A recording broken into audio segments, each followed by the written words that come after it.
Fala pessoal, tudo bem com vocês? Estamos começando aqui mais um podcast clichê, né? Direito com o Rafa. Aqui todas as informações jurídicas vocês conseguem acompanhar em um único canal. Antes de nós começarmos aqui a falar sobre o assunto que vocês mais manifestaram aí nas redes sociais, eu vou pedir para você clicar aqui e se inscrever no nosso canal. Dá essa moral aí, já que a gente cria conteúdo gratuito para você que nos acompanha. E hoje nós vamos falar sobre casos reais de direito de família. Casos marcantes, não só no escritório, mas casos também marcantes aí dentro da estrutura do judiciário no direito de família. Vamos falar sobre Suzane van Richthofen. Sim, acho que eu falei errado, né, pronúncia, né? Suzane van Richthofen. Van Richthofen. Isso, teve agora um filho ali e gerou muita dúvida sobre as consequências disso. E em relação a, novamente, né, ao cônjuge que tem outros filhos, então ela vai ser madrasta de outras crianças. Vamos falar sobre isso. Vamos falar também sobre casos marcantes que estão hoje em alta na mídia. Sejam eles de pensão alimentícia, Neymar, né? Já Neymar com novamente, mais filhos. O primeiro filho dele, como que ele chama? É o Davi? Davi. Dormiu um dia com 100% de herança e acordou com 30%. Acordou com 30% e provavelmente, se tiver outro filho ali, 25%. Mas nós vamos falar também um pouquinho sobre direito sucessório aqui para vocês entenderem como que funciona isso na prática. Heranças que estão aí no auge, né? Tivemos a questão do Zagallo. Hoje vocês vão saber tudo que está acontecendo no mundo virtual, no mundo de fofocas. Nós vamos conversar sobre tudo, inclusive sobre casos reais do escritório. Então vamos lá. Fala um assunto aí, Wallace, nós já vamos prosear aqui sobre o que está em alta no momento. Primeiramente, boa noite a todos aí que estão presentes, a nossa audiência. Eu sempre esqueço, igual se o pessoal estivesse aqui, né? Nossa audiência sempre nos prestigiando aí, né?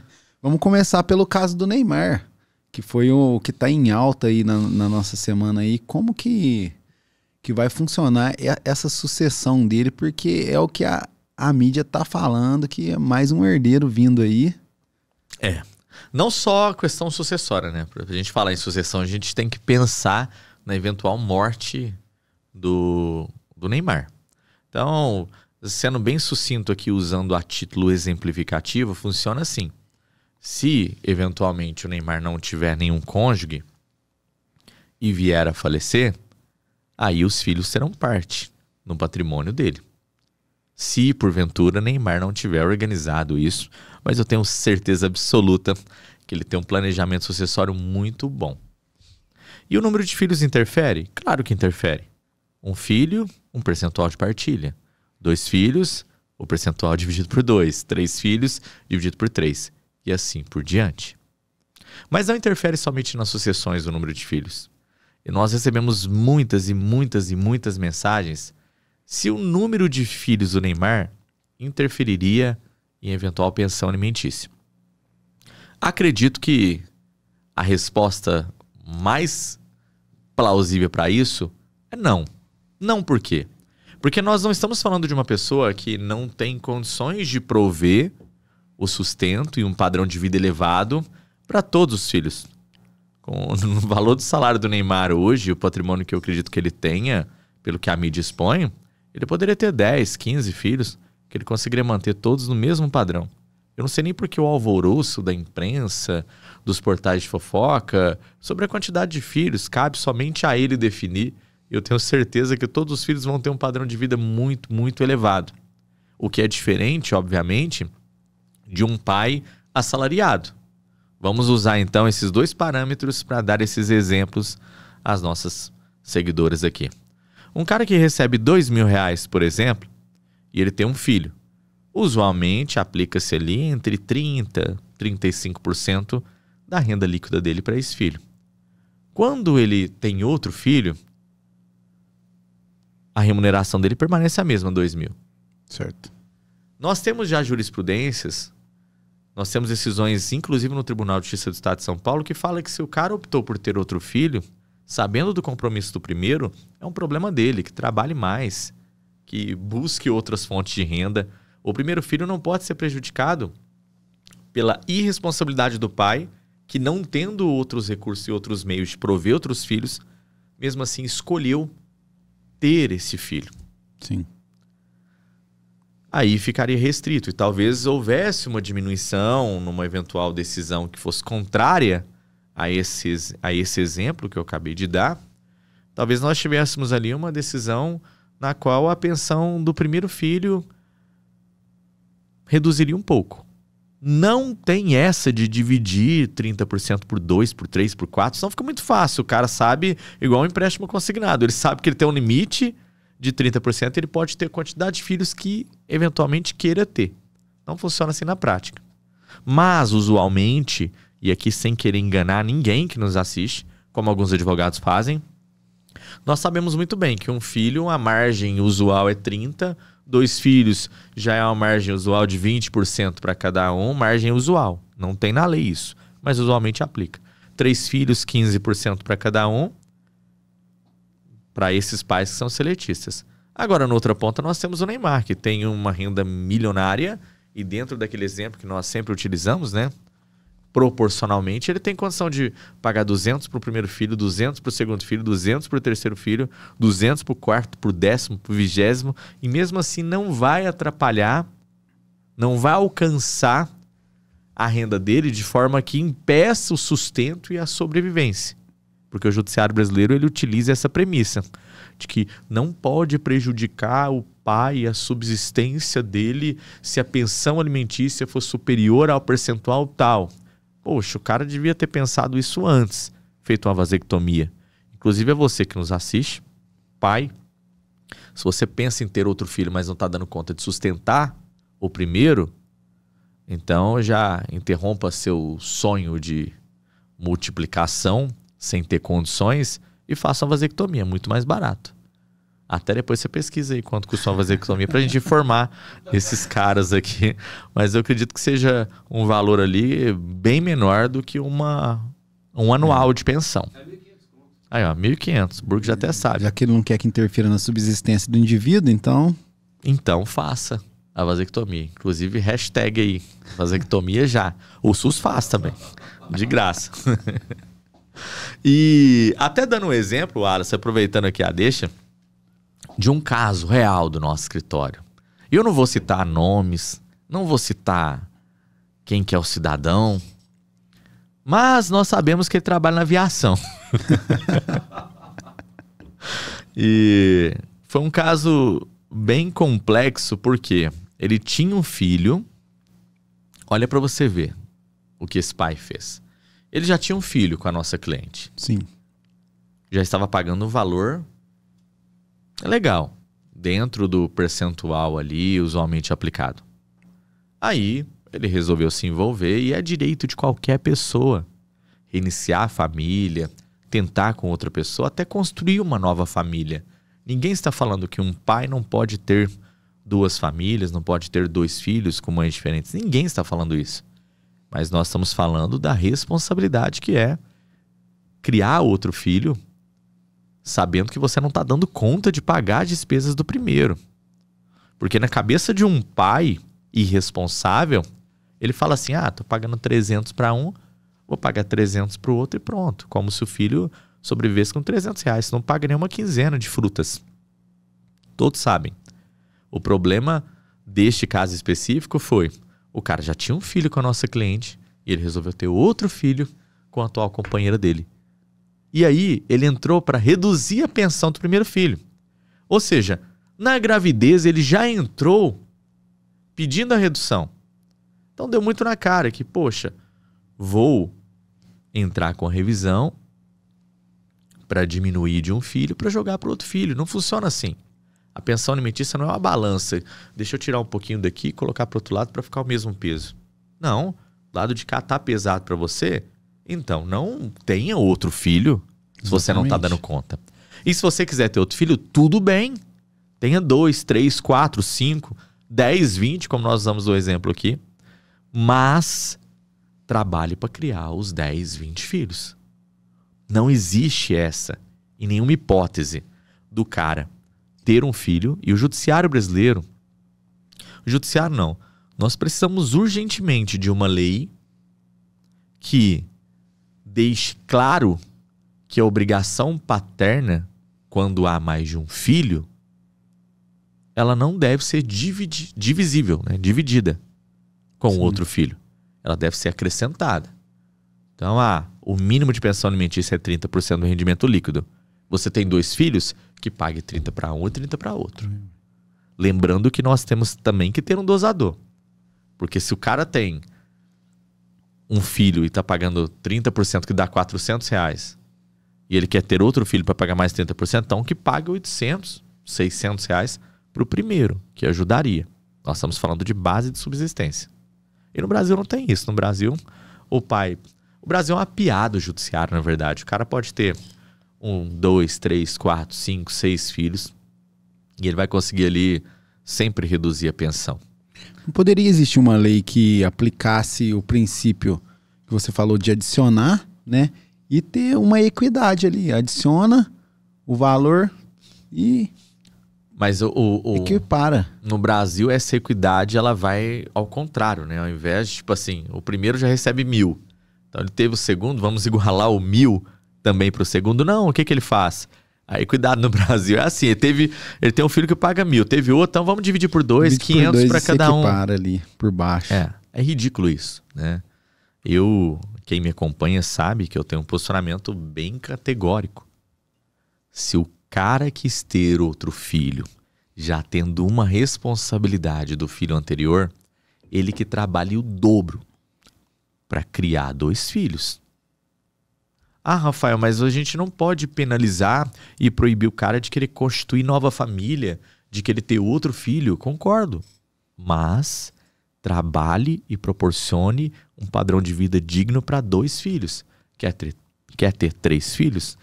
Trabalhe e proporcione para 3. Quer ter 4 filhos?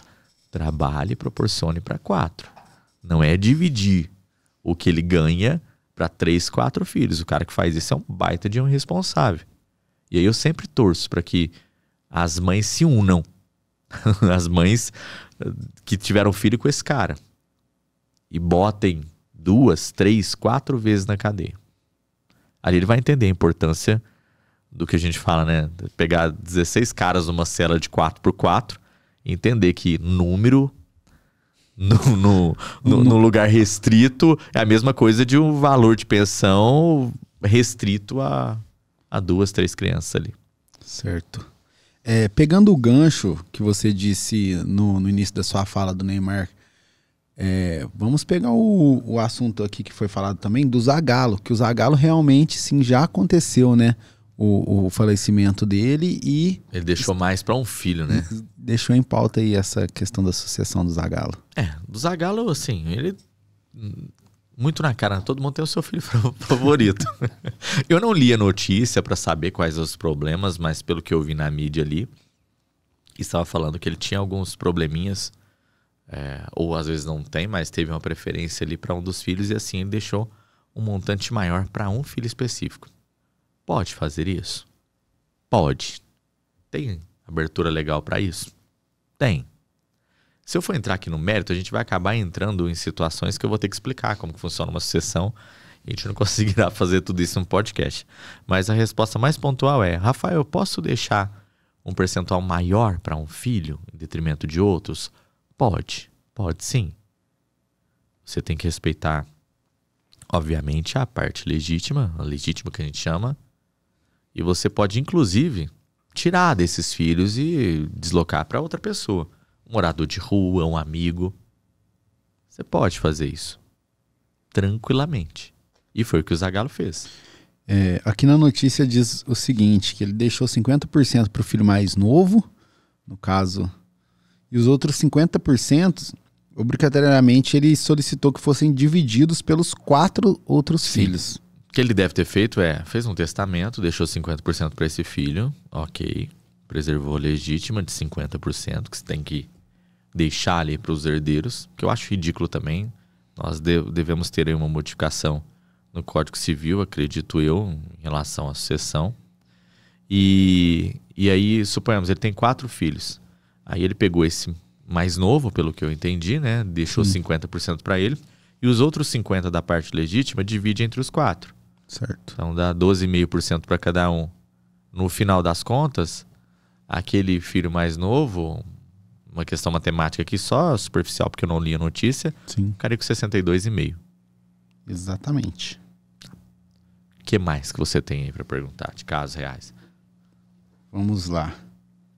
Vamos voltar à pauta do... Vamos falar ainda de puxando o gancho aqui. Tô pegando umas dúvidas que o pessoal sempre manda e a gente nunca responde, né? E aqui, tá falando de sucessões. Uma das maiores dúvidas que eu tenho no escritório é as mães preocupadas, né, com a sucessão do seu patrimônio. E muitas mães me perguntam, Wallace, todos os dias, Rafael, e se eu morrer, eu posso deixar o filho, o meu patrimônio para outra pessoa? Mães, eu sei que vocês não vão morrer, fiquem tranquilas, né? Depois que a mãe tem um filho, depois que vira mãe, qualquer mulher depois que vira mãe, eu acho que a possibilidade de morte, que ela possa ali pensar, e o medo da morte se torna o primeiro dentre todos os medos, e a luta pela vida se torna uma prioridade, ou seja, ela não quer morrer porque não quer deixar o filho aqui sozinho. E muitas delas me perguntam, Rafael, mas e se eu falecer? O que acontece dali para frente? E aí nós temos que planejar isso, não a morte, mas a organização dessa sucessão. Porque eu vejo muito isso no dia a dia, Wallace. Às vezes o pai é ausente, sumiu, a mãe tem um patrimônio considerável, e quando ela morre, desce para o filho. E quem vai administrar o patrimônio do filho é quem estiver no exercício da guarda. E quem vai ficar com a guarda? Normalmente é o pai. E às vezes esse cara aparece na vida do filho, às vezes o filho foi criado só pela mãe e pelos avós, mas ele aparece num único intuito. Oportunamente. Administrar financeiramente o patrimônio deixado da mãe para o filho. E a mãe tem como organizar isso para afastar esse sanguessuga? Tem. Ela pode, numa primeira hipótese, constituir uma holding que resolveria esse problema, nomeando ali um administrador para ir bem, até que o filho alcance a maioridade e condicionar isso em cláusulas, ou ela pode simplesmente fazer um testamento, e no testamento ela dar preferência à administração do patrimônio a uma pessoa da sua confiança até que o filho alcance a maioridade. Isso já evitaria 50% dos problemas dos homens sanguessugas que só aparecem quando a mulher morre porque sabem que vão administrar o patrimônio que agora é dos filhos, exclusivamente. Tá? É lógico que aqui nós estamos falando que tem todo um procedimento do Ministério Público acompanhar, de prestação de contas, mas no Brasil essa prestação de contas não é tão eficaz. Tem como você fazer manobras e nós percebemos no dia a dia que eles fazem isso. E o outro medo das mães é em relação à guarda dos filhos. E se eu morrer, Rafael? Com quem fica a guarda? Mães. Eu não desejo a morte de nenhuma mãe, é óbvio. Mas nós precisamos nos precaver de situações hipotéticas que talvez nunca aconteçam. Mas a primeira delas é: pegue uma pastinha e organize os documentos pessoais. Seus, do filho. Patrimônio também. Deixe tudo organizado numa pastinha. Entregue para uma pessoa da sua confiança. Se os seus pais ajudam na criação do filho, se os seus irmãos ajudam na criação do filho, e você prefere que eles entrem no embate jurídico com o pai para pegar a guarda do seu filho, entregue essa pastinha, porque o tempo é fundamental. A mãe faleceu. Quem de fato exerce a guarda junto com a mãe, fática, seja os avós maternos, os tios maternos, ele tem que entrar rápido para pedir para o juiz deferir o pedido de guarda provisória até que faça o estudo e confirme que o pai nunca foi presente e tudo mais.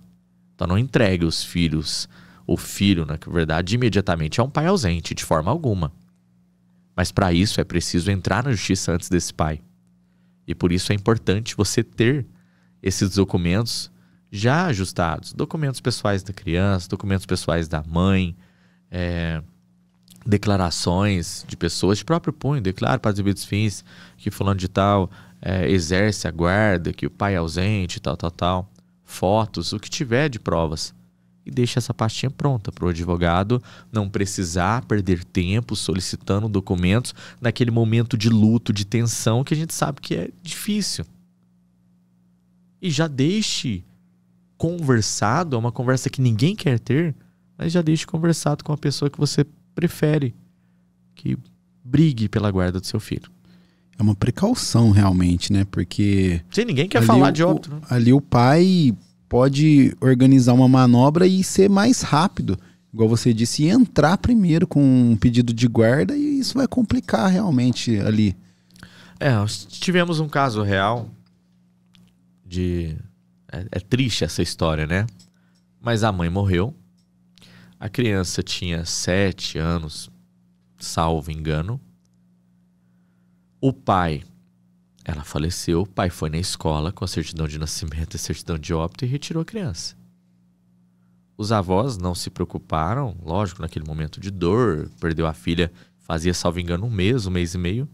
O pai retirou da escola, embarcou e foi para outro país. Nunca mais os avós tiveram contato com a criança. Tá uma disputa judicial para regulamentar a convivência, sim, mas não localizam o cara. E o Rafael, o cara conseguiu embarcar? Sim, conseguiu. Na ausência da mãe, sendo ele o genitor ali, obviamente vivo, responsável, não precisa da autorização do outro. Não tinha nenhuma regulamentação para os avós, para os tios. E assim aconteceu. Por isso a necessidade de tomar essas precauções para que o genitor não tire proveito da situação, do óbito da mãe, e vá lá e pegue a criança.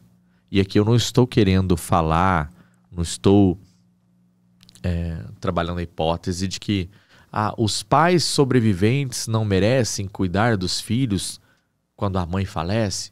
Não estou falando isso. Quem é pai responsável tem sim que cuidar, é obrigação.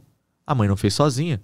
Mas estou falando daqueles pais que nunca conviveram com os filhos, nunca foram responsáveis, caloteiro de pensão, ausente afetivamente, e aí a mãe morre, mas deixou um patrimônio para o filho, a título de herança, e aí esse cara vai atrás do filho porque sabe que vai administrar o patrimônio. E coisa simples, viu? Às vezes a mãe deixou uma casa para o filho. O cara tá pagando o aluguel. Ele sabe que se ele pegar a guarda, a casa do filho, ele vai residir no imóvel. E por isso é necessário essa administração, já prevendo, né, essa precaução, prevendo como será uma sucessão e quem brigará por essa guarda. Porque se o cara nunca conviveu com os filhos foram criados pela mãe, pela família materna, os avós, os tios. A depender da idade do filho e a preferência dele, a guarda não será obrigatoriamente definida em prol do pai. Havendo a discussão, o juiz pode definir a guarda, a continuidade com os avós, a continuidade com os tios.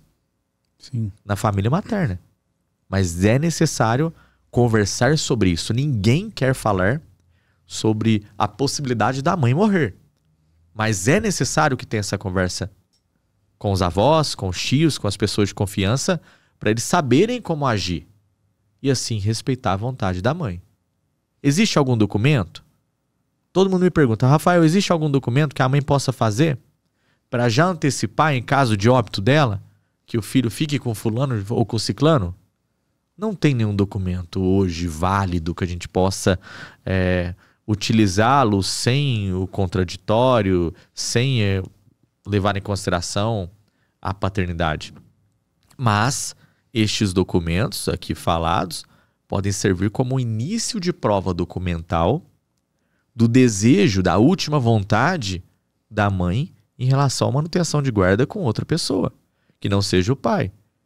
E pegando esse início de documento, de prova documental, pegando outras provas documentais que comprovem que o pai convivia, era ausente, na verdade, né? O pai era ausente e que a criança convivia com a família X, com a pessoa X, não necessariamente o filho ficará com o pai.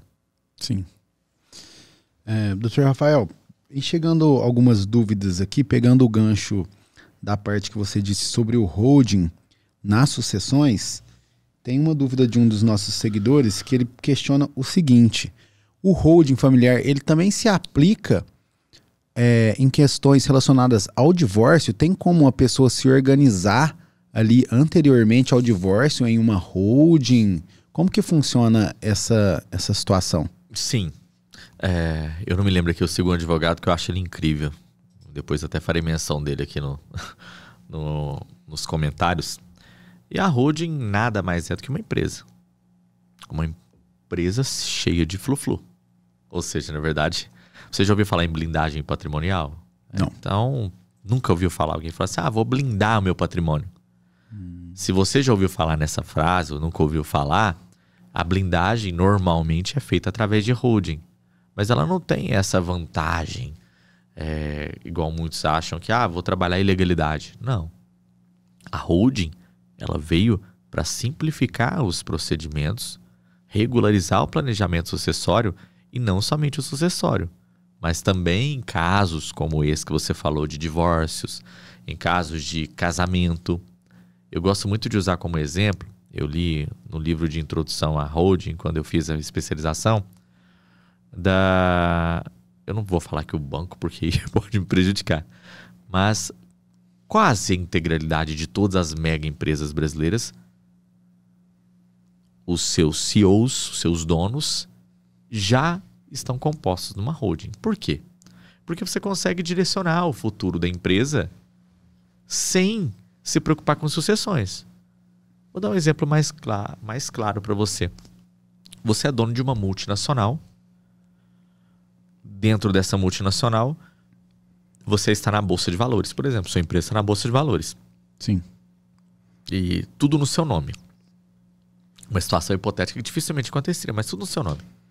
E você tem 2 filhos. Um filho problemático, que está na Cracolândia, com o seu vício, e o outro filho bem vestido ali, falando em educação, formação e tudo mais, que conseguiria dar continuidade no seu trabalho. Se você não tiver elementos, cláusulas que blindem a sua empresa ao ponto dos acionistas saberem que se você vier a faltar, quem vai dar continuidade é um grupo, enfim, é lógico que... Pessoas que estão estruturadas para isso. Isso, eu usei o exemplo de ação, até fora do contexto, mas só para entender. E se houver a mínima possibilidade de parte da sua empresa descer para uma pessoa que não tem qualquer discernimento por conta de uma patologia, porque a droga é a patologia, aí você acha que essa sua empresa sobreviveria quantos dias, quantos minutos na bolsa? 0. Você morreu, a empresa vai à quebra. Confiança dos acionistas despenca. E não só dos acionistas. Eu usei esse exemplo, mas o mesmo vale para a vida. Então, eu tenho um escritório de advocacia. Eu vou ser pai. Suponhamos que meu filho não queira seguir a carreira de advocacia, mas depois eu venho a ter outra filha apaixonada no direito. Eu posso direcionar todo o meu escritório àquele que tiver a formação em direito. E não deixar para dividir para o que formou em exatas querer interferir no escritório de advocacia, porque a sucessão assim determina. Então a holding ela pode ser utilizada em várias situações. Não somente como planejamento sucessório, mas ela pode também organizar a questão tributária e organizar também a questão da separação em si. Quais bens, qual sociedade será incomunicável com o cônjuge?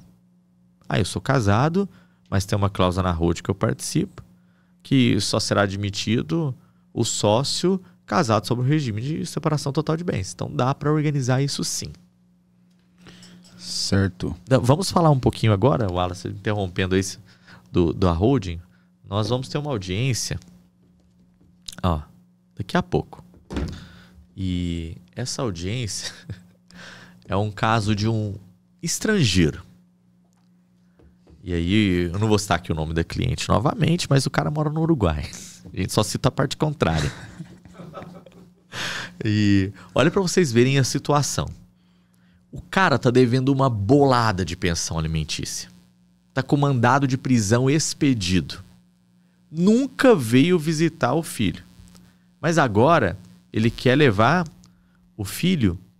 Aqui tá dando um ruidinho. Tá ok, né? Então, fechou. Deixa eu voltar aqui. A minha linha de raciocínio. Esse é um caso real do escritório. O cara, ele tá devendo uma bolada de pensão. Ele tá com mandado de prisão expedido. Ele mora em outro país, aqui da América do Sul. E nunca manteve contato com o filho, mas ele sabe que ele tá com mandado de prisão expedido por conta de débito de pensão alimentícia. Olha pra você ver como é tão clichê, né? O que esse cara fez? Ele entrou com uma ação de revisão de convivência e incidente de alienação parental contra a mãe. Por quê? Para tentar levar o filho para o outro país, que nunca conviveu com ele. Sim. E aí ele acaba forçando, às vezes, a mãe, que com medo disso acontecer, acaba dando um cheque em branco para ele, amortizando a dívida. Isso acontece em muitos casos. Mas a nossa cliente não fez e não vai fazer isso. Então nós estamos com mandado de prisão em aberto, a audiência é hoje. Depois eu comento com vocês o que aconteceu. E a nossa instrução foi mais uma instrução estratégica em relação a como prender o cara do que com a convivência em si. Por quê? O cara que nunca se preocupou em pagar nada pro filho, deixou o filho a Deus dará, agora quer conviver depois de 7, 8 anos, tem que ficar preso num presídio brasileiro. Para ele comparar, se bem que o país dele também não é aquela coisa que se diga, olha, a gente tem uma previsão de que seja melhor que o Brasil, mas tem que ficar preso por aqui. E a audiência é presencial. Ele tem duas hipóteses. Ou ele pisa no fórum e nós já temos tudo organizado, desde o advogado que vai fazer a diligência até a metodologia para prender ele, ou ele não vai na audiência e vai perder o processo de regulamentação de visita. Então o cara jogou sujo com um incidente de alienação parental para forçar a mãe a desistir da cobrança de pensão e nós vamos retribuir a sujeira dele utilizando a premissa de que ele tem que comparecer no ato para ganhar o processo ou na convivência para conseguir a adaptação, mas em qualquer um desses que ele for, ele vai ser preso. É cana. É cana, tem que jogar na grade, né? Mas é um caso bem emblemático. Eu tô torcendo para que ele seja preso. Tomara que ele vá, então, na audiência. Não, hoje. Eu tô torcendo pra ele ir na audiência, entendeu? A mãe tá preocupada, óbvio, né? Rafael, esse cara nunca compareceu, esse cara nunca foi presente. Esse cara apareceu agora só pra forçar eu a desistir. Eu falei, não desista dos débitos. É uma carta na manga que nós temos. Não ceda. Não. E você, mãe, não ceda essas ameaças. É muito comum o cara dever pensão alimentícia, estar com mandado de prisão, o cara não cumprir a visitação, a convivência e entrar com alienação parental, falando que é a mãe que está impedindo ele. Poxa, o que está te impedindo é um mandado de prisão, rapaz. E acontece muito isso. Muito. As mães relatam isso com uma frequência inimaginável. E a maioria delas, infelizmente, faz um acordo com o cara falando, eu não vou te cobrar esse valor, mas você também desiste do pedido de guarda, desiste do pedido de pensão. Não façam isso, ele não vai ganhar nada, ele não vai ganhar guarda, ele não vai conseguir que você tenha uma condenação em alienação parental. Ao contrário, ele tem os meios dele para, de fato, conseguir a convivência. Por que não vai? Porque sabe que vai ser preso. Então só registre a ausência dele. E se ele aparecer na porta de sua casa, ligue para a polícia. Afinal, tem um foragido na porta de sua casa e a polícia tem a obrigação legal e moral de prender aquele foragido. Aí depois que ele pagar a pensão, que ele ficar em dia tudo certinho, aí ele cumpre a convivência normalmente. Rafael, mas não tem nada a ver uma coisa com a outra. Eu sei, queridos, queridas que me acompanham, não tem nada a ver guarda com pensão alimentícia. Não tem nada a ver uma execução de alimentos com direito de convivência. O pai pode conviver, sim. Mesmo devendo R$1 milhão. Ele pode conviver, ele tem direito. Só que, na outra ponta, a polícia tem a obrigação de prender esse devedor de pensão alimentícia. E, às vezes, a convivência é um meio de capturar o foragido. Então, deixa ele conviver. Se ele está com mandado de prisão aberto, fala, ó, venha Vem aqui domingo, 4 horas da tarde. 3h30 você já liga pra polícia e fala que o foragido vai na porta da sua casa. E assim funciona. Se não se preocupou em suprir as despesas básicas do filho e quis deixar o filho passar fome, que vá receber sua quentinha lá no presídio e ponto final. E vai ter gente, viu, defendendo aqui esses pais. Sempre tem, né? Aqui nos comentários aqui. E já vou até olhar para baixo aqui embaixo aqui nos comentários vai ter gente defendendo esses pais. É cuspir pro alto, pegar na testa, entendeu? Não consigo achar uma razoabilidade para não ofender advogado e advogada que vem até um perfil alheio ou faz conteúdos ensinando pais a como visitar devendo pensão alimentícias para não poderem ser presos. Mas o mercado tá aí, né? Tem defensores de mães, defensores de pais. Tem defensores até de no coco e no relógio. Doutor João Neto, um abraço para você aí. Sigo ele, sou fã. Não posso falar isso, senão obviamente... obviamente acaba sobrando para mim. Mas se fosse para me fazer uma pergunta para ele, eu ia fazer: Doutor João... Faça! Doutor João Neto, veja bem... O cara deve pensão alimentícia, está com mandado de prisão aberto e ele fica pressionando a mãe a conviver com o filho. E ele vai lá na porta da casa da mãe, o cara que está com mandado de prisão em aberto. E aí a mãe não abre o portão. Pressionando a mãe com alienação parental. Sim, e a mãe não abre o portão e esse cara pula o portão. Qual que é o sugerido? Dar no coco e no relógio ou chamar a polícia para esse cidadão ser preso? Mas um abraço, doutor João Neto ali, que tenha muito sucesso. Eu torço para o sucesso de todos e ele ali, sem dúvida alguma, consegue trazer, além do conteúdo bem técnico, né, professor, ele consegue trazer também um pouquinho de ânimo numa profissão e que é tão hoje atacada, né? Sim. Quando surge um advogado que consegue unir o grupo, a gente tem que agradecer ele, porque é difícil. Guardadas as proporções, ele passa o conteúdo dele de uma maneira mais leve, mais simplificada. engraçada. E é isso que o pessoal quer saber, né? O pessoal não quer jargão jurídico em conteúdo. O conteúdo tem que atingir o público que consiga compreender, né?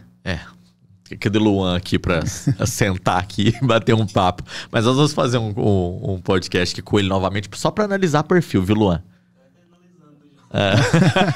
Já tá no perfil do Dr. João, mas nós vamos fazer aqui um episódio de podcast, abrir os perfis ao vivo. Eu quero ver se você vai analisar ao vivo mesmo. O que precisa trocar nos perfis? A gente vai unir aqui.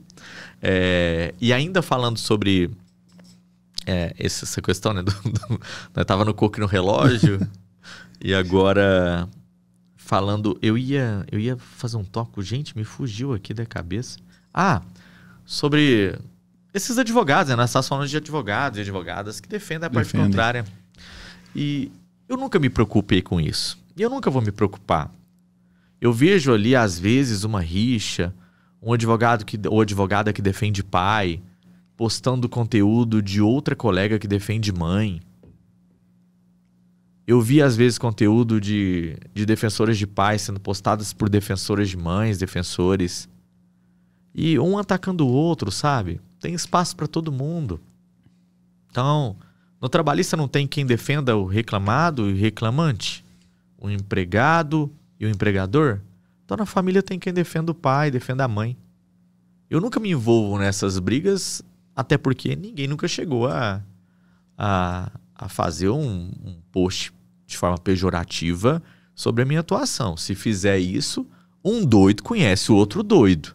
Então, da mesma forma que eu também não pego conteúdos de advogadas e advogados que estão defendendo pais.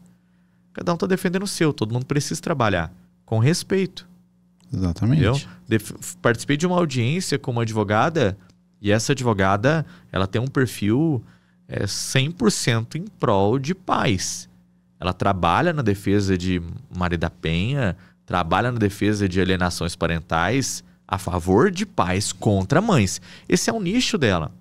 E eu fiz uma audiência com ela, ela foi totalmente respeitosa. Não esperava menos e também, obviamente, ela não esperava que eu chegasse na audiência e questionasse o trabalho dela. Nós fomos respeitosos um com o outro e terminou a audiência muito técnica. Até prefiro que seja dessa forma, porque eu sei que o outro lado conhece muito. E não há prazer maior do que fazer uma audiência com advogados que conhecem a matéria. Se vocês soubessem o prazer que eu sinto de chegar numa sala de audiência e encontrar do outro lado, defendendo o pai, um advogado técnico, profissional, ou advogada, categórico, né? Profissional que vai na linha ali, na unha ali, que conhece a matéria, é muito prazeroso. A audiência flui muito mais, porque ambos sabem a matéria. Eu prefiro 1000 vezes que o outro advogado seja muito, muito dedicado, conheça tudo do procedimento de família, do que eu chegar ali e ter que discutir, igual aconteceu essa última semana, de eu ter que discutir com a advogada do pai, que o procedimento era uma audiência una, que o procedimento de revisão de alimentos é um procedimento especial. E ela não sabia e me atacava. E eu não sei o que acontece nas audiências, que parece que os advogados do outro lado não são tão respeitosos e acham que me ofender, me atacar, minimizar meu trabalho na frente dos clientes, os homens que estão ali na audiência, vai fazer com que eu recue. Na verdade, a qualidade da parte contrária só valoriza o trabalho do nosso escritório. E a gente consegue fazer de forma bem técnica, né? Vocês sabem lá, né? Se for pra pagar de doido, eu pago a audiência. Se for pra mandar a juiz calar a boca, eu mando o juiz calar a boca. Uma juíza lá do Nordeste mandou calar a boca que ela estava caçando minha palavra. Que caçando, minha senhora? Caçando o quê? Só caça na mata. Estou no exercício da minha profissão. Prerrogativas. A palavra, a ordem, sustada, a palavra pela ordem, né? Ela é uma questão de mérito. Nunca, jamais, nenhuma hipótese, um juiz vai mandar calar a boca. A outra me ameaçou prender, em audiência no Rio de Janeiro, chamar a OAB, que chame. Até sugerir a ela, se ela quisesse o telefone do contato do representante da OAB, eu passaria para ela. Então não podemos, em nenhuma hipótese, né, fazer ali com que o juiz se sinta um Deus. Na verdade ele se sinta, mas que ele manifeste como um Deus. E não são todos, né? Nós temos juízes ali fantásticos, né? Eu fiz um juiz com uma audiência, né, falando de casos reais, né? Eu fiz uma audiência com um juiz, e esse juiz, eu acho que já estava ali perto dos seus 70 anos de idade. Bem vestido e eu sem gravata. Sabe pouco. Perfeito. O juiz, a linguagem, a oratória, o jargão utilizado ali, sinceramente, juiz admirável. E eu sem gravata. E ele se sentiu incomodado que só eu estava sem gravata, mas eu tinha feito os procedimentos aqui para tirar umas mini verruguinhas aqui de cortar, né? E não estava usando gravata. E aí ele usou uma palavra, eu não vou me lembrar agora a palavra, que substitui um sinônimo de vestimentas. Uhum. Indumentária. O Burke foi. E ele foi tão, mas tão cavalheiro, que ele chegou para mim e disse assim: doutor, o senhor está impecável, bem vestido, terno alinhado. Mas veja bem, todos nós estamos aqui com as indumentárias bem alinhadas. Devidamente indumentadas. E eu percebi a ausência de gravata no doutor. E tudo bem, o doutor pode fazer essa audiência, mas na próxima, doutor, vamos estar todos aqui conforme determina a liturgia do tribunal. E, enfim, ele foi muito educado, que eu fiquei constrangido. E aí o que eu fiz? Ele já avisou que não precisava trocar, mas ele se sente incomodado. Não tem, a liturgia do tribunal já está, obviamente o tribunal mesmo já permite que a pessoa não use, o advogado não use a gravata, né? Mas foi uma falha minha, justamente por questão de eu não poder apertar o meu pescoço. E aí eu pedi licença para ele: excelência, com todas as vendas, vou me ausentar 30 segundos. Fui lá em cima, busquei a minha beca, que é aquela capa, a toga, né, na verdade. Sim, toga. Coloquei a toga e senti ali a felicidade dele. E a hora que acabou a audiência, ele registrou em ata. Isso. A presteza do advogado que se incumbiu de buscar a indumentária, enfim. Ou seja, você percebe que com a gentileza, foi nesse dia, eu cheguei a comentar com o pessoal do escritório, a gentileza das palavras coloca você numa situação que talvez uma discussão acirrada com ofensas não colocaria. Às vezes um tom arrogante ali já te E na mesma situação, hein? Fui fazer uma audiência militar, aí nessa eu tive a forma como abordou, né? Eu na audiência militar, Rio Grande do Sul, debaixo de água, marcou-se a audiência, eu fui pra audiência, entrei, aí eu tive que colocar só um paletó, porque nós estávamos presos no hotel, não tinha como sair, não tinha como eu ir buscar a mala, não tinha como eu abrir e colocar um terno, e era só um procedimento, um ato. E aí o juiz pegou e foi mal educado. Ele falou assim, doutor, você não tá vendo que todos aqui estão de gravata e é obrigação sua estar de gravata? Aí eu respondi. Falei, se o senhor me apontar qual o procedimento, ato normativo, legal, que me obriga a utilizar a gravata em um procedimento administrativo, eu vou com o maior prazer e coloco. Mas não colocarei pela forma que foi abordado. Estou bem vestido, até melhor do que muitos que estão aqui. Eu estava com uma camisa, o paletó, o blazer, tranquilíssimo. Então é a forma de você abordar, faz toda a diferença. Exatamente. Bom, por hoje encerramos aqui os assuntos aleatórios. Os assuntos aleatórios do nosso episódio. Tem muita coisa para conversar. Esses bate-papos aí rendem, né? Então, vai ter muito conteúdo esse ano. Mas apenas aqui para finalizar, Wallace, ontem tivemos uma notícia muito triste. Eu até presto aqui solidariedade aos familiares e amigos da nossa colega advogada Brenda, que foi assassinada junto ao seu cliente, saindo da delegacia. Uma notícia muito, muito, muito triste. Obviamente comoveu toda a advocacia brasileira. E nós temos que nos unir, os advogados. A advocacia, nós enchemos a boca para falar que ela não é uma profissão para covardes, mas ela é uma profissão que está se tornando cada dia mais arriscada. Ela morreu exercendo a sua profissão. Morreu defendendo o que ela acreditava. E uma advogada de 26 anos, uma vida toda pela frente. Então aqui, meus sentimentos aos amigos, aos familiares.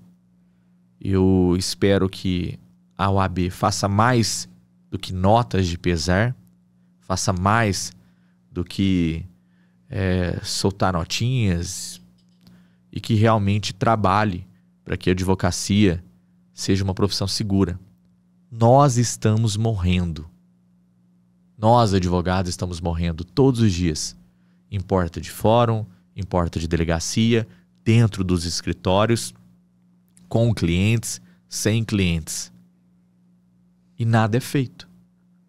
Hoje, eu estou aqui, obviamente, defendendo a classe, me sinto no direito e na obrigação de cobrar um posicionamento, não só da OAB, mas também da Câmara, do Congresso em si, para que aprove métodos que favoreçam a defesa da advocacia física. Tá? A advocacia não é profissão de covardes, mas também não é uma profissão para você morrer no exercício dela. E fiquei muito triste, comovido com isso. E, enfim, esperamos ali que Deus conforte a família, Deus conforte os familiares e que a gente tenha ali uma resposta incisiva das autoridades, não só em relação ao crime, mas em relação em como fica a advocacia, não utilizando-a como, obviamente, um ponto de partida, mas utilizando a situação em si como exemplo do que nós não queremos que aconteça com ninguém, com nenhum advogado, com nenhuma pessoa, mas nenhum advogado exerce a sua profissão. Tá? Então, finalizamos hoje o nosso podcast, aí manifestando os mais profundos sentimentos aos familiares, aos amigos, em especial aqui em meu nome, em nome de todo o escritório, o profundo ali pesar mesmo pelo passamento ali da Brenda. Fica aqui nosso abraço e a nossa solidariedade à Brenda e todos os seus familiares. Até mais.